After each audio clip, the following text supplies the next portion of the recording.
tell you what, ladies and gents, it's all happening at the moment. I feel like the NRL season is basically here. The amount of content I'm seeing out there, and I'll give it my little reaction to the NRL Supercoach coming out and saying there's going to be a flex position, just like there is in the BBL. That is announced in the AFL as well. So I'm also very interested to see what NRL Fantasy is going to come out and do as well. But I'll jump in and talk about that a little bit later today. But let's go through my trades this week for my Supercoach NBL team.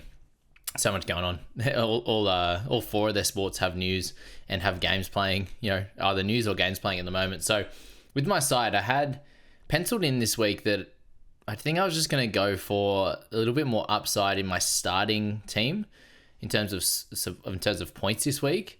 And I have gone against that just because I was putting together what I would have to do next week to make the necessary trades I want. So obviously over the next couple of weeks, we want to get Montrez and we want to get Kendrick Davis. And my thoughts were, if you watch my video or listen to the pod earlier in the week, I was talking about bringing in Montrez this week just to get a better scorer in my forward position, and then bring in Owen Foxwell in the guards just to get a little bit more of a cash gain, get some decent scores out of him with Walton Jr. being out, and also just get get a little bit of a price rise, but just get someone in that's under 200k and can help me get to Davis next week.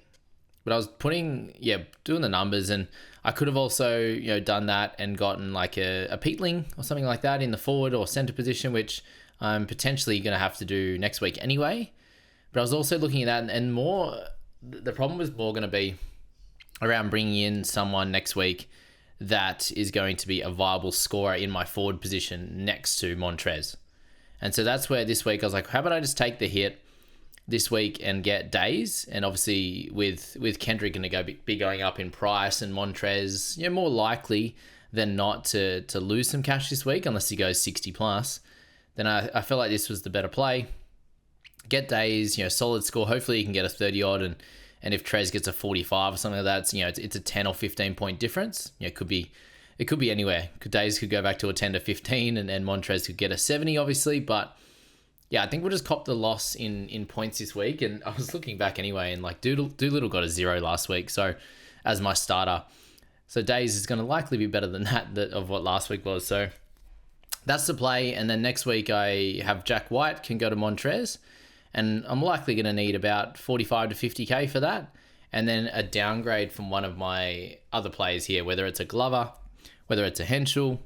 I think it's probably going to be one of those two guys that will move down, because Hump, even with Montrez back, he's playing pretty well, and he does move on to doubles. So having a guy a tick under 300k that can get starter level points, even when he's got Montrez next to him, he is averaging 23.7 for the year, which I'd be very happy to have as double that each and every week, which would be really, really nice. And looking into next week, having multiple Illawarra guys, if I get Peatling as well, if he continues to start, having Days, Aldrich, and Peatling all on doubles there, and just starting Days on a week-to-week basis if he's back to some decent form. And that's the push here, and the hope that he has got to that. And then over the following weeks, we can make some decisions to get potentially a better forward in that side, whether it's a downgrade somewhere. And that's where Peatling helps as well, gives me a bit of cash in the bank to potentially go to another good starter in that forward position. I'm sitting pretty solid in the centers. It's just that extra forward slot next to what Montrez is going to look like next week, that's for sure. So the other two trades for this week, Days comes in, and Davis for Doolittle and Bryce Cotton. I thank Bryce for his services. He's been absolutely spectacular, and we'll leave it at that. I think for this week, hopefully can kind of hold rank. And then from next week, I'm in a really good spot with Montrez, with Kendrick, with Parker Jackson Cartwright and Cook, all on doubles along with Harrison.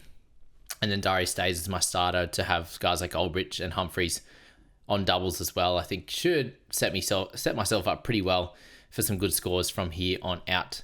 They're my trades for the week. As I said, stick around for a little bit later. I'll go through my thoughts on the new flex position in NRL Supercoach.